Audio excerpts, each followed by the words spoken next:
Qué hermoso es poder reunirnos y más para ir a la palabra. Realmente la Biblia es el más precioso regalo que Dios puso en nuestras manos, ¿no? Tú dirás, bueno, ¿qué no el regalo más precioso no era Cristo? Sí, pero al final de cuentas no podemos conocer a Cristo sino a través de la palabra que Él nos dejó.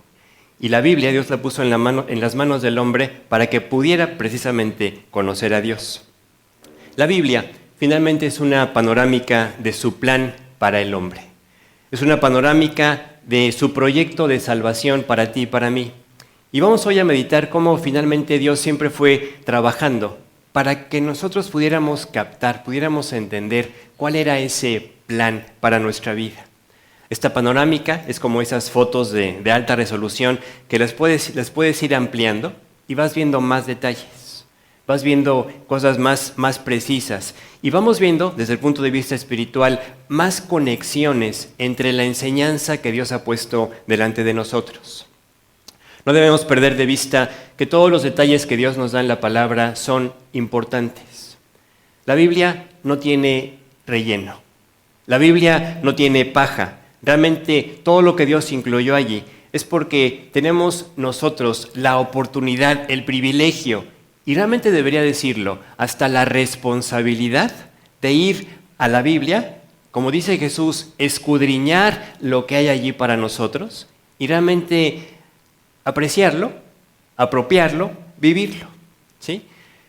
Jesús le dijo a quienes lo escuchaban, a los que creían y a los que no creían, les dijo, escudriñen las Escrituras. Ahorita vamos a leer este pasaje. Pero realmente debemos entender que si la Biblia es tan importante para el hombre, si la palabra de Dios es tan importante para nosotros, entendemos entonces por qué hay esa lucha tan arrebatada, esa lucha constante para separarnos de la Biblia. El creyente está en una lucha todos los días para no ir a la Biblia. La palabra de Dios nos enseña que tenemos estos tres enemigos, ¿no? El diablo, el mundo y nuestra antigua naturaleza. Y aquí hay muchas sillas en medio, por favor. Hay muchas enseñanzas en la Biblia que nos hablan de estos tres enemigos y que nos invitan a estar vigilantes, ¿no? Como dice Pedro, ¿no? Dice, el león rugiente anda alrededor buscando a quien devorar. ¿A quién se va a devorar? Pues al que está distraído, al que esté descuidado, ¿sí? Y una de las cosas con las que el diablo quiere atacarnos es separarnos del alimento espiritual. Buscará apartarte de la Biblia.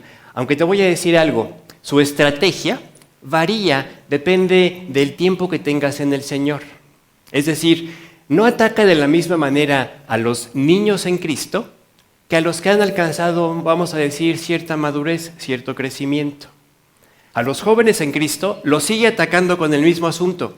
A los que tenemos cierta madurez en el Señor nos sigue atacando con el mismo asunto. O yo te pregunto, tú que ya tienes tus años en el Señor, ¿siempre tienes así todas las puertas abiertas, todo el tiempo disponible, todas las condiciones para siempre estar conectado con la palabra? No. La lucha siempre está. Pero por ejemplo, si eres niño, su estrategia va a ser en llevarte al punto en que no vayas a la Biblia. Digo, niño en Cristo, ¿eh? O sea, a los pocos meses o años todavía de haberte convertido, somos, dice la Biblia, niños en Cristo. ¿Y qué hace el diablo en esa estrategia? Pues te recuerda, te pone 1,000 cosas que tienes por hacer para que tú ni siquiera vayas a abrir la Biblia. Son de esos momentos donde luego te preguntan, oye, ¿has leído la Biblia? No, es que fíjate que no he tenido tiempo, ¿no? Y ahí se quedó la Biblia en el buró, en tu escritorio, guardada, ni siquiera la abriste. Aquí pasa un doble problema. Primero, el creyente que no lee la Biblia, que no se alimenta, no crece, se debilita. Pero pasa otra cosa paralelamente que también es dañina, o sea, es un peligro. Cuando tú no obedeces a los llamados del Espíritu, a los llamados de Dios a acercarte, a alimentarte, dice la Biblia que el Espíritu se apaga. O sea, esa voz interna que te dice, ve, aliméntate, quiero hablarte, quiero platicar contigo, esa voz del Señor en el interior, Si tú no la atiendes, el espíritu se empieza a apagar. Y es como una llama que se empieza a hacer cada vez más pequeña, que se empieza a debilitar, hasta el punto en que realmente después ya ni la escuchas. O sea, ya después ni ganas tienes de leer la Biblia. Por el contrario, cuando tú atiendes ese llamado del Espíritu, cuando atiendes esa voz que te invita a alimentarte, tú vas viendo cómo esa bendición que Dios derrama sobre tu vida se extiende. Esta bendición, me gusta ilustrarlo así, es una bendición en cascada. ¿Por qué? ¿Por qué le digo en cascada? Porque primeramente eres bendecido en el interior. O sea, ¿cuál es la promesa de Jesús? De su interior correrán ríos de agua viva. Cuando tú te alimentas, eso en el interior empieza a ser una realidad en tu vida. Estás satisfecho internamente. Pero esa bendición en cascada, después te das cuenta que también Dios bendice lo que en lo exterior, vamos a decir, te tenía ocupado o tenías pensando que no podías atender las cosas de Dios porque hay que atender lo secular. Y Dios dice, yo voy a bendecir lo secular. Tu cuerpo es bendecido, en el sentido de que Dios bendice el tiempo para que pudieras atender o para que puedas atender las necesidades que quedan fuera. Ahí están las necesidades. Por ejemplo, Jesús en el Sermón del Monte habla de estas necesidades y las engloba básicamente en dos, ¿no? Las necesidades de ¿qué voy a comer? ¿No? Alimento, ¿no? Decimos hasta coloquialmente, ¿qué haces? Pues ahí luchando por la papa, ¿no? Finalmente es una necesidad que todos tenemos. Y la otra, dice Jesús, la necesidad de vestido. ¿Qué voy a vestirme? Y en ambas cosas, realmente Dios dice, yo sé de lo que tienes necesidad. Ahora fíjate, cuando mencionamos así el Sermón del Monte y Jesús diciéndole a la gente, no te preocupes por qué vas a comer, no te preocupes por qué vas a vestir, Dios tiene cuidado de ti. Nuestra mente moderna suele pensar, sí, pero es que los creyentes del primer siglo tenían una vida más sencilla, ¿no? No tenían que pagar el internet, ¿no? Y así, tenemos muchísimas ideas que nos hacen pensar que la vida sencilla del primer siglo era una vida donde realmente sí podía aplicar el, bueno, confía en el Señor. Pero aquí el punto es igual. O sea, finalmente Dios dice, yo conozco tus necesidades, las que hoy tienes. Es más, hoy mismo tú puedes tener una vida sencilla o una vida más complicada, de más ramificaciones, digamos, más responsabilidades. Y en ambos casos Dios dice, yo tengo lo que tú necesitas. No debemos perder de vista que cuando Dios nos lleva a la Biblia, a un mandamiento, a una promesa, no hay promesas en la Biblia que tengan así caducidad, ¿no? Que digas, bueno, ¿sabes qué? Esta promesa nada más era para los creyentes de la iglesia del Nuevo Testamento, ¿no? De la iglesia del primer siglo, ¿no? Las promesas están ahí para nosotros. Ese versículo que sabemos de memoria, ¿no? Mateo 6:33, ¿no se lo saben? A ver, alguien que empiece. 6:33. ¿No se lo saben? Mas buscad primeramente el reino de Dios y su justicia y todas estas cosas. ¿Y de qué cosas estaba hablando Jesús? Precisamente estaba hablando de esas cosas, del vestido, de la comida, de las cosas por las que, dice Jesús, normalmente están afanados, angustiados, turbados, porque están persiguiendo la papa. ¿Sí? Bueno, la hermosa promesa es que Dios dice, tu Padre, y esto es para nosotros, esta es la parte del aliento de nuestra vida, dice Jesús, tu Padre sabe de qué cosas tienes necesidad. Tu Padre sabe si necesitas pagar la renta, el auto, la colegiatura, etc. Él sabe lo que necesitas. Por eso, la hilación con el versículo que ya dijeron ustedes de memoria, el 33, empieza con el mas busca primero.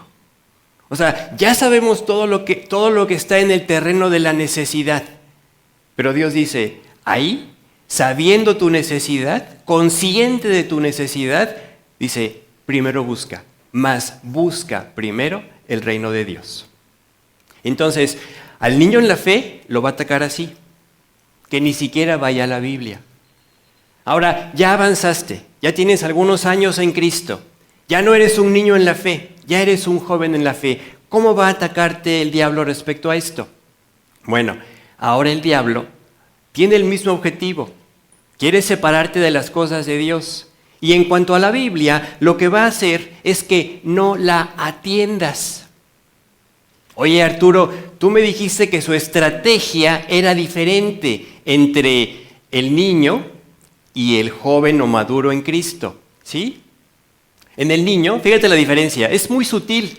Como muchas de las cosas que el diablo hace, los cambios son sutiles. Y no hace grandes cambios, ¿sabes por qué? Porque le siguen funcionando. O sea, al niño le dice, no vayas a la Biblia, tienes muchas cosas que hacer. Y el niño no va a la Biblia, el niño en Cristo. Al que tiene un poco de madurez, al que ha avanzado en su vida cristiana, no lo puede convencer de no ir a la Biblia. Te voy a decir por qué. Porque ya ha tenido victorias, porque ya ha tenido éxitos en su vida cristiana, porque ya sabe, ya ha probado las delicias de estar en el Señor. Y entonces dice, no, a mí la Biblia no me la quitas, ¿no?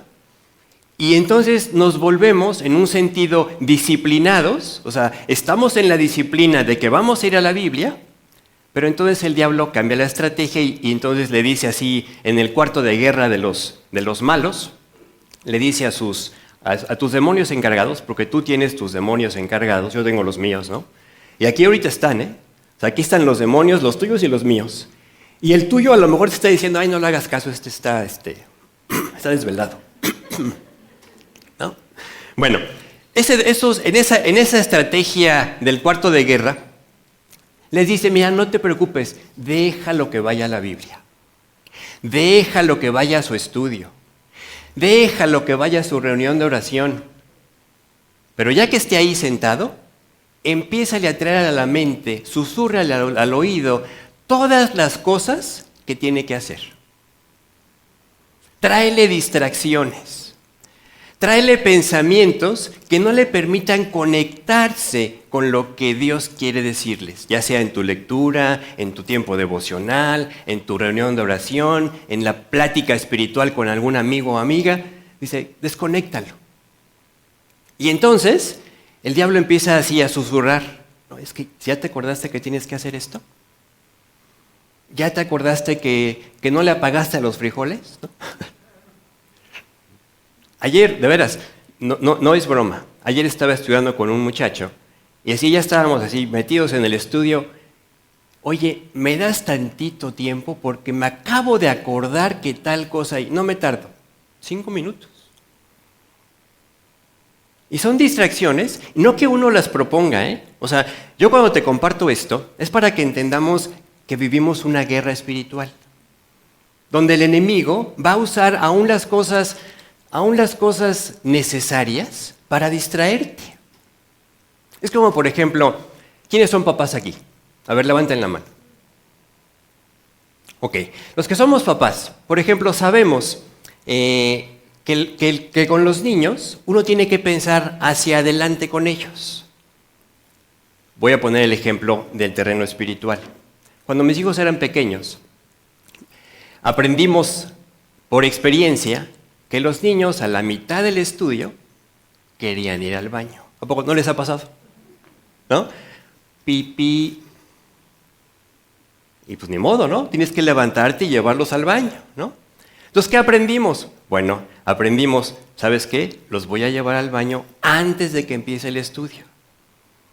Y entonces, el niño de todas maneras te decía, pipí, porque ya se quedan, vamos a decir, acostumbrados, ¿no? Oye, es que me tienen que atender, ¿no?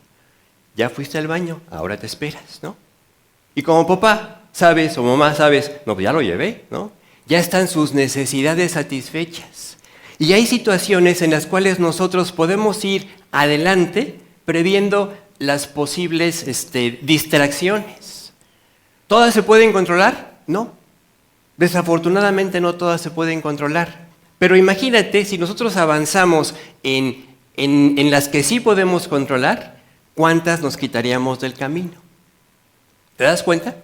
Entonces, ese es el pensamiento que yo hoy quiero dejarte así sembrado, de decir, oye, sí es cierto, yo me he dado cuenta que llegan a mi mente distracciones, que llegan en mi tiempo de lectura llegan distracciones, y más en este tiempo tan moderno, ¿no? Muchos de nosotros leemos la Biblia ya ahí, por ejemplo, en dispositivos electrónicos, ¿no? A mí me gusta leerla en el iPad, por ejemplo. Yo creo que varios de ustedes lo hacen así, o no. O nada más soy el único que usa el teléfono o el iPad para leer. Sí lo usan, ¿no? Bueno, si tú estás leyendo en el teléfono y no has ido adelante, no has ido a cuidar las posibles distracciones, ¿qué va a pasar? Pues que te va a llegar un mensaje del trabajo, un mensaje de tu mamá, un mensaje del primo, un mensaje de quien se te ocurra. Y aunque tú digas, es que no, yo no me distraigo, ¿qué crees? Ese es precisamente lo que el diablo quiere que pienses, que no te distraes. Pero ya te desconectaste. Entonces, yo no digo que esté mal que leamos en el iPad o en el teléfono, pero tiene por ahí una forma en que le puedes poner no molestar por 1 hora, ¿no? Y entonces te adelantas a la posible distracción para que la distracción realmente quede de lado y tú puedas disfrutar ese tiempo con Dios. En tu estudio de la Biblia, lo mismo, ¿no? El otro día le decía a un amigo, oye, ¿cómo le haces para no distraerte con el teléfono? Dice, pues no lo bajo del coche. Pues a veces es la solución, ¿no? Porque si yo sé que no me dejan de entrar mensajes todo el tiempo, si no quiero distracciones, pues no lo bajo. ¿No? Bueno, y así es como uno puede aprender a ir dejando de lado las distracciones que el diablo trae para que no nos conectemos con el Señor. ¿Sí? Es importante que entendamos que la lucha es hasta el final. A veces a uno nos gustaría pensar que bueno, es que ya tengo 35 años en el Señor. Yo creo que el diablo ya se dio por vencido, ¿no? No. El diablo no se da por vencido. Y te voy a platicar una experiencia de esta semana, en mi caso. El jueves en la noche tengo discipulado, doy un estudio en la casa. Y ese día en particular yo no me sentía muy bien de salud. Y entonces viene el pensamiento, ¿y si lo cancelo? Pero bueno, espanté el pensamiento, ¿no? Avanzó la tarde y de repente mi hija del medio está yendo a la universidad, se va en camión y pensé, es que hay que ir a buscar a Sara. Y otra vez el pensamiento, cancela el estudio. ¿Sí?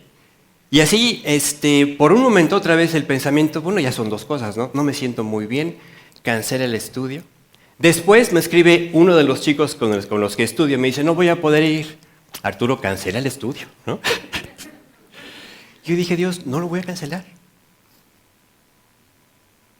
Tuvimos el estudio, fue de bendición.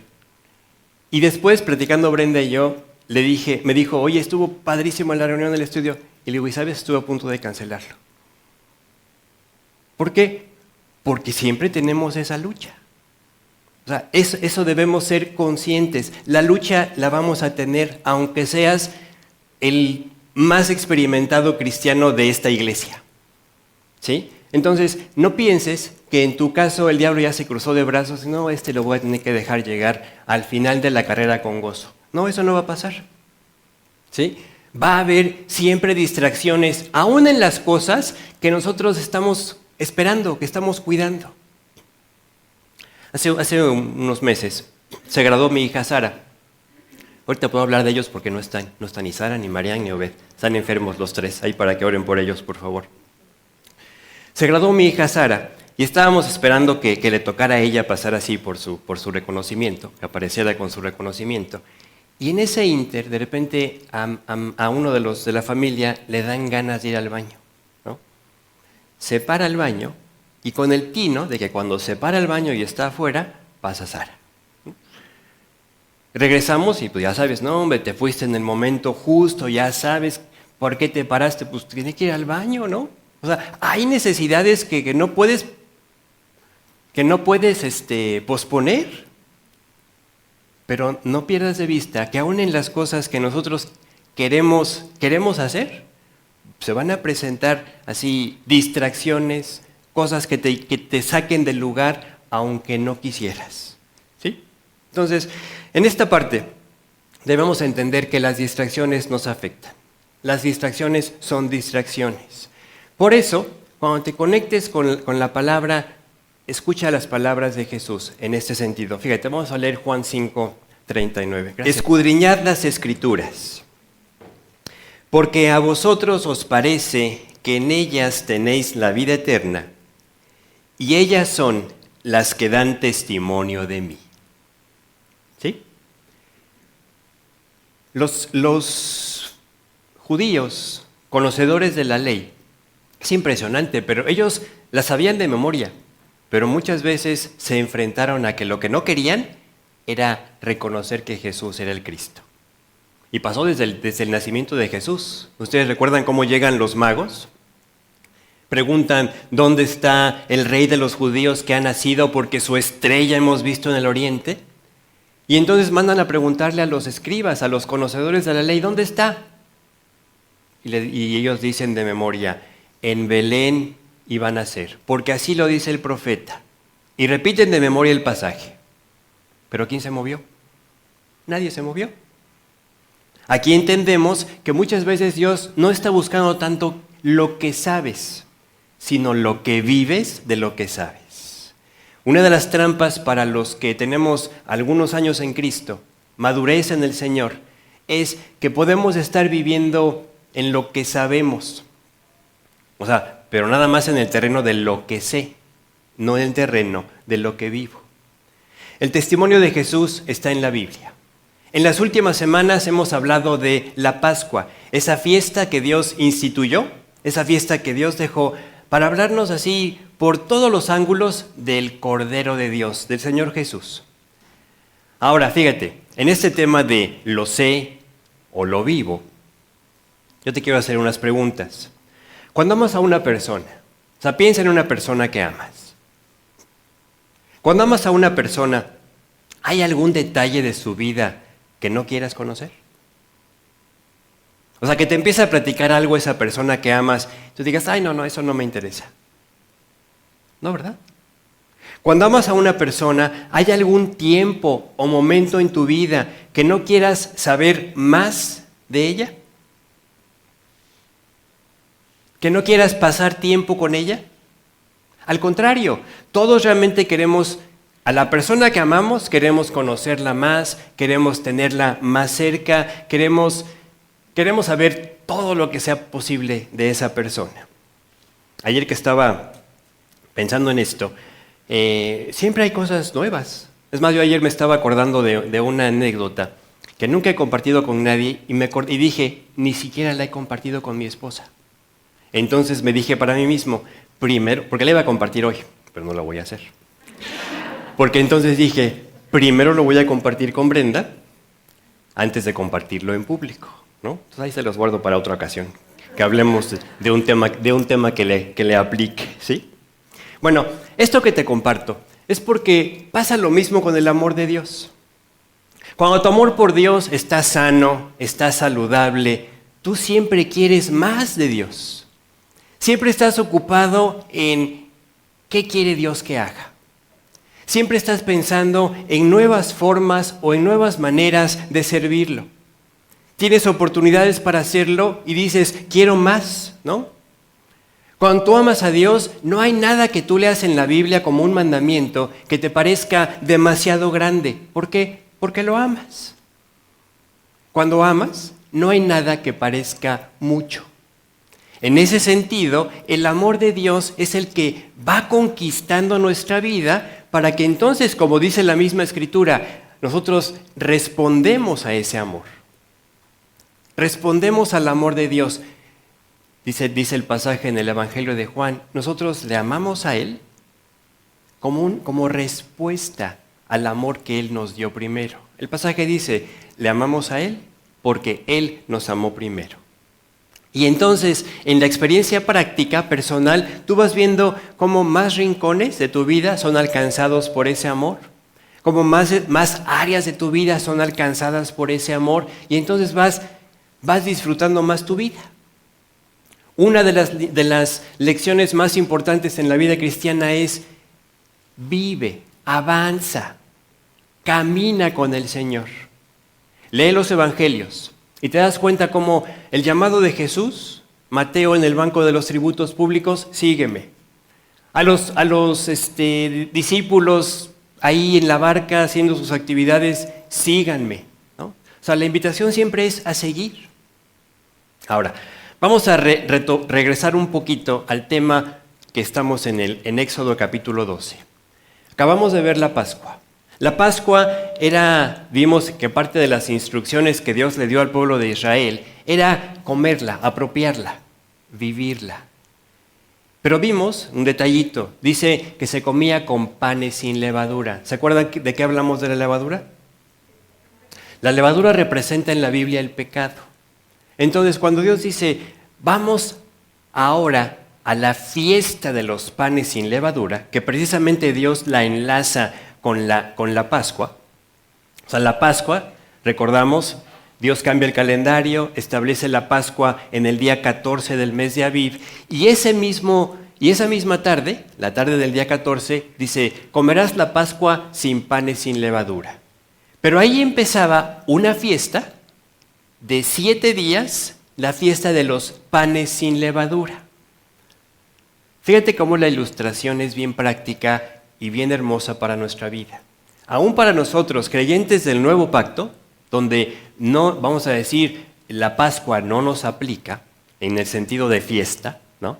Pero dice la Biblia que la ilustración es esta, o sea, llegamos a Cristo, al Cordero, lo apropiamos y reconocemos que lo que está haciendo Él en nuestra vida es separarnos del pecado.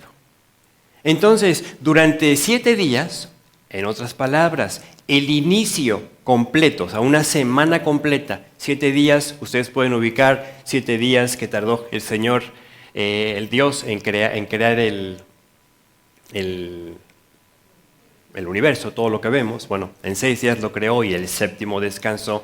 Es una medida de tiempo que tiene implicaciones de que algo está completo, ¿no? Entonces, 7 días de panes sin levadura era, viniste a Cristo, conociste al Cordero, lo apropiaste. La manifestación en tu vida o la consecuencia en tu vida va a ser, Él te va a alejar del pecado. Esta es la gran diferencia entre el simpatizante de Cristo y el cristiano, el que ha nacido de nuevo. Mencionamos ya algo así la semana pasada, ¿no? O sea, el simpatizante de Cristo puede estar de acuerdo con la enseñanza. Sí, me parece bien lo que Jesús enseña. Pero no tiene la fuerza, no tiene la capacidad para dejar el pecado. El cristiano recibe la vida nueva del Señor y es Cristo el que nos da la victoria por su sangre de lo que antes nunca pudimos decir no. El pecado solo lo pudo vencer Cristo. Entonces, dice el siguiente versículo, vamos a Éxodo 12, versículo 15, por favor. Dice, 7 días comeréis panes sin levadura, y así el primer día haréis que no haya levadura en vuestras casas, porque cualquiera que comiere leudado desde el primer día hasta el 7º será cortado de Israel. Un eslabón, la Pascua eslabonada con 7 días posteriores, del día 14 al día 21, donde no iba a haber esto en ninguna casa de los israelitas. Fíjate la expresión, me gusta la expresión, como dice el pasaje, dice, haréis que no haya. Es decir, es responsabilidad o es parte de la voluntad que Dios quiere conquistar en nuestra vida para que haya cosas donde dices, esto no va a haber en mi casa. Es como, por ejemplo, los que tenemos alguna debilidad con la comida. Yo tengo muchas, pero por ejemplo, una de ellas son los chocolates, ¿no? Yo sé que si hay chocolates en mi casa me los voy a comer. Todos, así hasta, decía mi mamá, hasta que no le ves el fondo, ¿no? Entonces, pues no compro chocolates, ¿no? Porque yo sé que me los voy a comer, ¿no? Ya con los años he madurado un poco, ya me duran 2 días, ¿no? ¿No? No, no es cierto, sí me duran un poco más. Pero aquí esta es la parte clave. Dios dice, haréis que en tu casa no se encuentre esto. La ilustración no puede ser más práctica. Llegó el atardecer del día 14, se sacrifica el cordero, se come, se apropia, y entonces se empieza a manifestar los resultados de una nueva vida. Los resultados de la nueva vida eran el pecado fuera. Las cosas que antes me dañaban, las cosas que antes hacía que ofendían a Dios, quedan fuera. ¿Por qué? Porque he sido rescatado de esa vieja vida y ahora entonces puedo decir, como lo dice en el Nuevo Testamento, dejé atrás esa vida de malicia y de maldad. La canción que acabamos de cantar tiene una frase, una estrofa que dice, era esclavo de mi libertad. Qué poética manera de decir que realmente así vivíamos, ¿no? Hago lo que quiero, pero era esclavo de vivir como a mí me gusta. Era esclavo de mi libertad. Pensando, hago lo que quiero, digo lo que quiero, vivo como quiero, vivíamos mal. Cuando vienes a Cristo, Él te libra de lo que te hace daño. ¿Sí? Y ahora Dios, a través de la fiesta de los panes sin levadura, nos dice, ¿recibiste a Cristo? Lo que sigue es una vida de separación para Dios. Separación del pecado, el inicio de una vida santa. ¿Se acuerdan que en la Biblia Dios se dirige a los creyentes como santos? Pablo dice muchas veces, ustedes son santos. Claro, tú te levantas, te ves en el espejo y no te ves muy santo, ¿no? Pero Dios dice, Él sí te ve santo. ¿Por qué? Porque te ve completamente limpio, transformado por la sangre de Cristo. Lo que Él quiere ahora es que esa santidad sea parte de tu deseo. O sea, de permitirle a Dios. La invitación en el Antiguo Testamento es, sed santos porque yo soy santo. Y entonces Dios es el que puede poner ese deseo y el que puede darte la capacidad para vivir cada día en más santidad. Los siguientes versículos hablan de lo solemne y especial que era esta fiesta de los panes sin levadura. Vamos al versículo 16 al 18, por favor. Dice, el primer día habrá santa convocación. Y asimismo, en el 7º día tendréis una santa convocación. Ninguna obra se hará en ellos, excepto solamente que preparéis lo que cada cual haya de comer. Y guardaréis la fiesta de los panes sin levadura, porque en este mismo día saqué vuestras huestes de la tierra de Egipto. Por tanto, guardaréis este mandamiento en vuestras generaciones por costumbre perpetua. En el mes primero comeréis los panes sin levadura, desde el día 14 del mes por la tarde hasta el día 21 del mes por la tarde. Una vez más, tú y yo, como creyentes de la época de la gracia, tenemos aquí unas muy precisas y muy prácticas enseñanzas. Nota las palabras, se repiten un par de veces. Santa convocatoria. ¿No? Santa convocación, perdón. Esta convocación es simplemente esa convocatoria pública, abierta, que cada uno tenía que responder. Dice, el primer día y el 7º, es decir, el primer día de la fiesta, al inicio de la fiesta y al final de la fiesta, yo quiero convocarlos, esta es la idea, quiero convocarlos a que mediten por qué están haciendo esto. Si lo trasladamos a nuestra experiencia como creyentes hoy, la pregunta sería, ¿por qué vives como vives? ¿Por qué vives como lo estás haciendo? La respuesta correcta, espiritualmente, la sabemos. Vivo así porque Cristo me cambió. Vivo así porque Dios le dio sentido a mi vida. Claro, estoy partiendo de la base de un pensamiento positivo, de que estás viviendo sinceramente para Dios, alejado del pecado, ¿no? Buscando la santidad, obedeciendo a Dios, compartiendo el Evangelio, ¿no?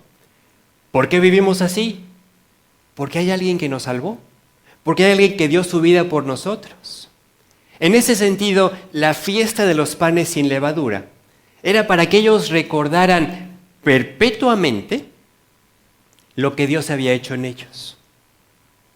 ¿Qué es lo que Dios quiere que recordemos? Que recordemos cómo Él nos libró. A los israelitas los libró de Egipto. A ti y a mí nos libró del pecado. Nos libró de una vida sin sentido. Nos rescató. Y cuando meditamos en eso, ¿sabes qué es lo padre? Que entonces no podemos sino amarlo más. Cuando tú medites en lo que Dios ha hecho en tu vida, vas a amarlo más. Pero aquí pasa algo interesante. A ver, de los que estamos aquí, ¿quién se convirtió antes de los 20 años? 1, 2, 3, 4, 5, 6. Y creo que Víctor también, ¿no? Bueno, los que nos convertimos más o menos jóvenes, hay algo que tenemos que considerar. A lo mejor yo nada más lo pienso así, pero tú me dirás. A veces los que nos convertimos jóvenes pensamos que Dios no tuvo que arreglar tanto nuestra vida, porque no teníamos una vida tan deshecha, ¿no? O sea, muchos de nosotros, así que como los veo, a lo mejor diríamos, no, es buen muchacho, es buena muchacha, ¿no? Se porta bien, ¿no? ¿A poco no? Y entonces pensamos que lo que Dios hizo en nuestra vida, pues sí, fue importante, pero no fui aquel que rescató ya de las trancas, ¿no? Pero olvidamos que finalmente, siendo, vamos a ponerlo entre comillas, esos jóvenes saludables, esos buenos muchachos o muchachas, estábamos perdidos. Íbamos camino al infierno. Yo me convertí a los 11 años, poco antes de los 11 años, y te voy a decir algo, yo entendí, estoy perdido. O sea, con Cristo no me voy. Y mis pecados mayores que yo entendía, ya después entendí otros, ¿no? Pero los que yo entendía era que eres un desobediente con tus padres. Y la desobediencia, solo la desobediencia, si yo la pudiera aislar, es suficiente para mandar a una persona al infierno. Pero pensamos, o sea, llegamos a la nueva vida, empezamos a avanzar y de repente pues no estaba tan mal. Pero aquí es donde yo te invito a que también ubiques de esta forma. Cuando yo hablamos de que Dios nos rescató de lo que éramos, también nos rescató de lo que sin Cristo íbamos a llegar a ser. O sea, todos traemos una herencia pecaminosa, un ambiente que nos influyó de una manera tal que yo estoy convencido que si Cristo no me hubiera rescatado, yo hubiera repetido y hasta empeorado los ciclos de maldad que se vivían en mi familia. Mi mamá, ella comparte en su testimonio, mi mamá se iba a suicidar. Mi papá era alcohólico. Y Dios llega a nuestra familia y rescata a mi familia. Pero sin Cristo, las posibilidades ahí estaban. Mi mamá a lo mejor se hubiera acabado de suicidar. Bueno, no sé si se diga así, ¿no? Mi papá hubiera acabado su vida en el alcohol. Y esos patrones los hubiéramos repetido una y otra vez. Entonces, yo te invito a que tú veas cómo, aunque Dios te haya rescatado de joven, o de mayor, o de ya grande, ¿no? Dios rompió esas cadenas. Dios es el que rompe esas secuencias de maldad para que podamos hoy tener una vida diferente. Platicaba no hace mucho con una persona y le decía, ora por tu familiar. Ora por tu familiar, porque solamente Cristo puede romper esas cadenas de que no se repita lo que nos afectó a nosotros el pecado. ¿Sí? Por eso, cuando meditamos en eso, de veras, no queda duda que debemos ir con Dios y decirle, Dios, te amo, pero debería amarte más. O sea, porque lo que hoy vivo, no hay duda que viene de ti. O sea, la bendición que en nuestra vida, lo que hoy podemos disfrutar de nuestra vida, viene de Dios. El Nuevo Testamento lo expresa así. Dice, todo don perfecto, toda buena dádiva, ¿de dónde viene?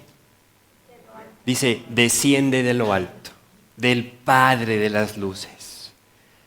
Si algo puedes disfrutar hoy en tu vida es porque Dios lo ha permitido. Pero además, este pensamiento que de veras medítenlo, lo que no está pasando. O sea, todo lo que no pasó, todo lo que el pecado ya no llegó a tu vida, a tu familia para destruir, es por la gracia de Dios. Por eso entendemos cómo los discípulos, ¿ustedes se acuerdan ahí en Lucas 5, cómo Jesús llama a los discípulos? Primero le dice a Pedro, boga mar adentro, echa tus redes. Pedro le dice, Señor, toda la noche hemos estado intentando hacerlo, no pescamos nada, no se puede pescar de día, pero en tu palabra echaré la red. Llevan la barca, echan las redes y se espantan por la gran cantidad de peces que cogieron. Llaman a otra barca para que les ayude, dice la Biblia que llegan 2 barcas, las arrastran a la orilla. ¿Y luego qué hacen los discípulos? La expresión es, dejándolo todo, le siguieron. O sea, están ante una bendición material extraordinaria. Si lo pusiéramos en términos modernos, diríamos, pues se les juntó el día del bono y el día del aguinaldo y el día del aumento de sueldo y la mejor venta del negocio. No sé, sí, todo se juntó en ese momento. ¿Y qué hacen? Lo dejan todo y se van. Digo, sé sincero, sincera. Y a lo mejor tú y yo hubiéramos dicho, oye, bueno, déjame negociar esto. Además tú me lo diste, Señor, tengo que ser buen administrador de la bendición que tú pones en mis manos. Déjame administrar esto y al rato te alcanzo. ¿A poco no? Y los discípulos, dejándolo todo, lo siguieron. Yo te pregunto, ¿crees que haya sido una buena decisión? Por supuesto, ¿no? Ahora, esto otra vez, intelectualmente, teóricamente, conocemos la respuesta. Pero Dios nos invita a que imitemos esa fe. Si Dios pudo bendecir mi pesca, y cada uno puede poner ahí su actividad, su necesidad, imagínate si no va a bendecir cuando nos ponemos en sus manos. Me acuerdo ese día que me fui a despedir de uno de los directores ejecutivos en el banco. Y él me preguntó, Arturo, ¿y de qué vas a vivir? Digo, pues voy a confiar en el Señor. Dios va a levantar ofrendas para mi sostenimiento. Y me acuerdo de sus palabras. Él me dijo, sí, pero ¿a poco de fe en Dios se llena el refrigerador? Y bueno, pues llevo 12 años comprobando que el refrigerador se llena con fe en Dios. Por eso, la invitación, cuando Dios te dice, déjalo y sígame, Él se está comprometiendo contigo.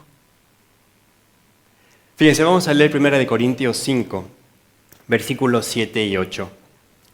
Dice, limpiaos pues de la vieja levadura. O sea, deja Deja ya verdaderamente en el pasado lo que es esa vieja vida, para que seáis nueva masa, sin levadura como sois. Porque nuestra Pascua, que es Cristo, ya fue sacrificada por nosotros. Así que celebremos la fiesta, no con la vieja levadura, no con la vieja levadura, ni con la levadura de malicia y de maldad, sino con panes sin levadura, de sinceridad y de verdad. Esta fiesta que aparece ahí del capítulo 12, donde el titulito del capítulo es la Pascua, realmente es mucho más importante, mucho más práctica para nosotros de lo que nos damos cuenta. Hoy Dios ha decidido darnos una santa convocatoria para decirnos: medita en lo que hoy tienes, medita en la vida que hoy tienes y reconoce que todo lo que puedes apreciar, que todo lo que puedes gozar, que todo lo que es una bendición ha venido de mi mano. Y entonces esa vida que tienes te va a llevar a agradecerle a Dios más. Porque esto que vivimos en la familia de Dios, en las manos de Dios, realmente solo se logra en las manos de quien dirige nuestra vida, el Creador. La invitación de Dios siempre va a ser, en un sentido, siempre va a ser la misma. El otro día, voy a poner una analogía,